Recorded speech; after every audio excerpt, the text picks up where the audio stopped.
안녕하세요. 첫 번째 항목은요. 힘이 센 미꾸라지입니다. 힘센 미꾸라지?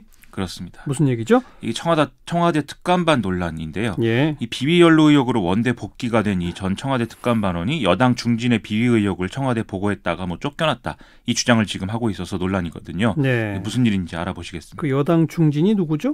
우윤근 주 러시아 대사라는 건데요. 이것과 관련해서 전 특감반원이 언론에 자기가 당시에 작성을 했던 첩보 내용을 이제 제공을 해서 공개가 돼 있습니다. 2009년 당시에 우윤근 대사가 취업 청탁을 명목으로 사업가 장 씨로부터 1,000만 원을 받았고 2016년 총선 당시에 문제가 될 것을 우려해서 이걸 돌려줬다라는 거고요. 예. 또 김찬경 전 미래저축은행 회장으로부터 조모 변호사를 통해서 검찰 수사 무마 대가로 1억 원을 받았다라는 내용이 또 따로 보고가 있는 것으로 또 보도가 됐습니다. 네. 이런 보고들은 민정수석과 비서실장을 거쳐서 쭉 올라간 것이고 그래서 이제 대응을 해야 된다 이런 필요성까지 언급을 하는 그런 시점까지 갔는데 어느 순간에 무마가 된 거고 자기는 불이익을 받게 됐다는 게 이 전 특감반원의 주장입니다. 이런 문제에 대해서 우윤근 대사도 입장을 밝혔죠? 그렇습니다. 2009년에 이 사업가 장 씨를 만난 일은 있는데 그때 500만 원을 후원하겠다고 해서 거부를 했다는 거고요. 2014년에 이제 그 당시에 이제 새정치민주연합의 원내대표가 우윤근 이 대사가 되는데 그때 장 씨가 2009년에 돈을 내가 주지 않았느냐 이런 내용으로 사정기관에 투서를 하고 해서 검찰이 조사하는 데까지 갔는데 이때 이제 사실무근으로 결론이 났다라는 내용입니다. 다만 2016년 총선 때 당시 이제 원내대표 비서실장이 사업가 장 씨의 어떤 협박, 읍소 이런 것들을 견디다 못해서 차용증을 쓰고 1,000만 원을 계좌이체로 빌려준 사실은 있다. 이렇게 해명을 하고 있습니다. 그러니까 돌려준 게 아니라 빌려준 거다. 그렇습니다. 이런 문제에 대해서 청와대 쪽은 뭐라고 그럽니까? 한마디로 말하면 이 전 특감반원이 검찰에 복귀한 이후에 중징계를 받을 그럴 지경이 되니까 언론 플레이를 하고 있다. 이 얘기인 건데요. 그래서 이제 궁지에 몰린 미꾸라지 한 마리가 개울물을 온통 흐리고 있다. 이 얘기까지 나온 거죠. 예. 아무튼 이런 이제 우윤근 대사 관련 의혹들은 이미 이전 정권에서 검찰이 내사 종결 처분해서 근거가 없다고 본 것이다라고 얘기를 하고 있고요. 또 임종석 비서실장에까지 보고됐다는 것도 사실이 아니다. 이렇게 해명을 하고 있습니다. 더군다나 우윤근 대사는 이게 이런 첩보가 작성될 당시에 국회 사무총장이었기 때문에 특별 감찰 대상도 아니었다라는 게 청와대 설명입니다. 이 우윤근 러시아 대사건 말고 이 특감반이 민간인 사찰했다는 그런 관련 주장도 또 있죠? 그렇습니다. 조선일보가 마찬가지로 전 특감반원의 주장을 기사화해서 이 얘기가 나온 건데요. 이 전직 총리 아들의 개인 사업의 현황 또는 민간 은행장의 동향 이런 것들에 대한 첩보 보고를 계속 생산해서 청와대 내에서 이제 보고를 해왔다라는 거였습니다. 예. 그렇기 때문에 이제 우윤근 당시 사무총장에 대한 것도 감찰을 했다. 이 얘기를 하고 있는 건데요. 이 사람은 이명박, 박근혜 정권에서도 청와대 특감반에서 근무를 한 바가 있기 때문에 원래 하던 대로 계속 한 거다. 이렇게 얘기를 하고 있다는 거거든요. 그런데 여기에 대해서 청와대는 이런 이제 보고 과정에서 불법적이거나 권한을 넘어선 보고들은 폐기하거나 차단하도록 했다 이렇게 얘기를 하고 있습니다. 네. 특히 이 사람에 대해서는 계속 이제 문제가 되는 보고들을 생산해서 더 이상 이런 보고는 생산하지 말라 이렇게 경고까지 했다라고 해명을 했습니다. 아무튼 이런 문제제기가 있으니까 야당들은 목소리를 높이겠네요. 나경원 자유한국당 원내대표의 경우에는 대자비를 느낀다 이렇게 얘기를 했는데요. 지금 자유한국당 등은 제2의 박관천 사건이다 이렇게 얘기를 하고 있습니다. 이 박근혜 정권 집권 2년 차였던 2014년 11월 당시에도 청와대 공직기강 비서관실이 작성한 감찰 보고서 내용이 언론에 보도가 됐고 이때 이제 박근혜 대통령이 이 찌라시에 나오는 이야기들에 나라가 흔들리는 것은 부끄러운 일이다라고 반응을 했는데 네. 이게 사실상 다 지금 상황하고 똑같다라는 얘기였습니다. 이번 건이 제2의 박관천 사건이라고 비유할 만한가요? 앞서 말씀드린 이제 형식적인 그런 부분들을 갖고 본다면은 그렇게 얘기를 할 수도 있겠는데 내용을 보면 이게 같은 거냐 이게 상당한 의문이 좀 든다라고 얘기를 할 수밖에 없겠습니다.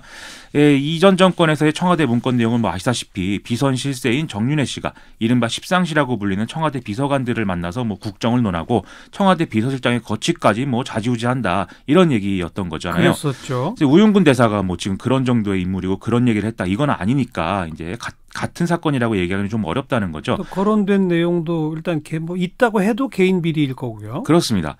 이 박관천 전 행정관 본인의 경우에도 두 사건을 비슷하다고 볼 수는 없다. 이런 얘기를 하고 있습니다. 박관천 전 행정관도 바로 입장을 밝혔어요? 이 뉴스원이 취재를 해서 여기에 응한 건데요.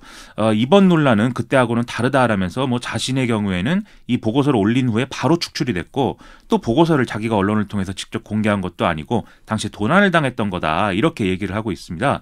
근데 그러면서도 아직 정확한 사실관계를 알 수 없기 때문에 이 사건 자체에 대해서는 뭐 자기가 얘기할 수 없고 또 특감반 운영에 대한 뭐 조언이나 이런 것도 하기 어려운 상황이다라고 얘기를 했다는데요. 아무튼 뭐 이걸 이제 미꾸라지에 비유를 한다면 보수 야당과 언론이 상당히 힘이 세지게 지금 만들어 놓은 상태다 이렇게 볼 수 있는 것 같습니다. 그래서 힘센 미꾸라지. 그렇습니다. 예. 자, 시사위키 두 번째 항목은요? 공식화된 속도 조절입니다. 무슨 얘기죠? 오늘 이제 청와대에서 확대 경제장관회의가 진행이 됐고 대통령이 직접 주재를 했는데요. 예. 이거에 대한 이제 소식을 좀 말씀을 드리겠습니다. 경제 활력 제고와 구조 개혁이 우선적 고려 사항으로 꼽혔는데요. 특히 문재인 대통령이 최저임금 인상과 노동시간 단축에 대한 보완 조치를 강구하겠다는 발언을 직접적으로 해서 이게 또 화제입니다. 예. 결국 그간 소득주도 성장에 중점을 둬왔던 경제 정책의 방향이 좀 전환되는 거 아니냐 이런 진단이 나오고 있다라는 것이죠. 네. 그러니까 대통령이 이런 보완 조치 언급하면서 속도 조절이 공식화됐다 그 말인 거고. 그렇습니다. 보완 조치라는 게 어떻게 하겠다는 거죠? 지금 이제 크게 두 가지를 언론 보도를 통해서 확인을 할 수가 있는데요. 첫 번째는 최저임금 결정 구조를 개편하는 겁니다.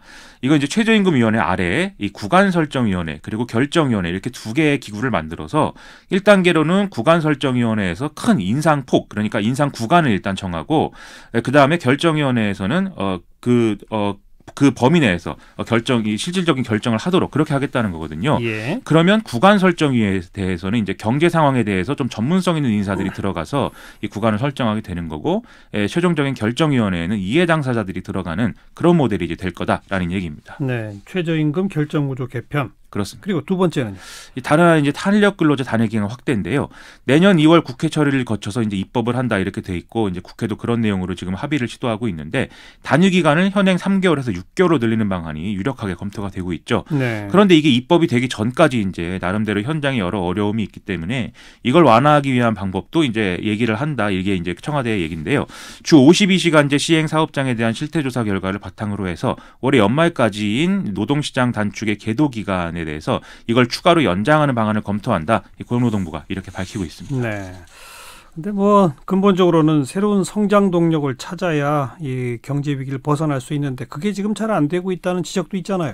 그렇습니다. 예를 들어서 카풀 등의 어떤 공유 경제 서비스 그리고 비대면 원격 의료 등의 이 의료 부문 등에서의 어떤 규제와 이런 것들이 이제 좀 필요한데 여기서 정부가 속도를 내지 못하고 있어서 좀 한계가 있다. 이런 지적이 또 나오는 것도 사실이죠. 네. 일단 정부는 지금도 이제 이해 당사자들 간의 어떤 충돌을 최소화한다. 그런 방향으로 접근을 한다라는 원칙을 분명히 하고 있는데요. 그렇다면 이 대목에서 또 당장 속도를 낼 방법이 또 마땅치 않은 게 사실이어서 좀 걱정입니다. 이게 한 가지 문제고 또 하나는 속도 조절한다 하더라도 소득주도 성장의 큰 방향이 바뀌어서는 안 된다는 지적도 또 있잖아요. 그렇죠. 예를 들면 이 문재인 대통령이 오늘도 포용국가라는 방향을 다시 한번 분명히 하면서 두 가지 문제를 특별히 짚었거든요. 이 첫 번째는 이제 사회적 취약계층에 대한 포용성을 강화해야 한다라는 것이었는데요. 예. 이 자영업자나 소상공인 지원 대책이나 구직에 어려움을 겪는 계층에 대한 맞춤형 일자리 지원 등을 차질 없이 시행을 하고 또 사회 안전망을 강화하는 이 방향이 이제 분명하다라는 얘기를 또 했다는 겁니다. 또 두 번째는요. 두 번째는 최근 KTX나 열송수관 사고 그리고 태안화력발전소의 이 사고 등을 이제 직접적으로 언급을 했는데요.